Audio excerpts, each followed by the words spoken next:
Hey there, fellow creators. Welcome back to another exciting tutorial. Today, we're diving into how to add text on image in Webflow for 2025. If you're building websites and want to make your images pop with overlaid text, like captions, calls to action, or headlines, this is the video for you. It's a simple yet powerful technique that can elevate your designs. Let's jump right in. First things first, make sure you have a Webflow account and are logged in. If you're new, sign up, it's free for the basics. Open your Webflow dashboard and either start a new project or edit an existing one. This is where the magic begins. Step 1. Add an image to your page.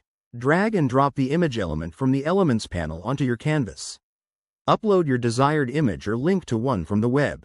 Once it's there, we need to overlay text on it. Next, to add text over the image, create a container. Go to the Elements panel and add a div block. Place your image inside this div block for better control. Now, inside the same div block, add a text element. Type in your text, maybe something like "Explore now," and position it over the image using the Style panel. For precise positioning in 2025's Webflow updates, use the Flexbox or Grid layout options. Select your div block, go to the Layout tab, and set it to Flex. Then, align your text element to center or wherever you want it. Don't forget to adjust the Z-index if needed to ensure the text appears on top. Now, style it up. Change the text color for contrast. White on a dark image works great. Add some padding, shadows, or even animations from the Interactions panel to make it interactive. Webflow's intuitive interface makes this a breeze. One quick tip: always test for responsiveness.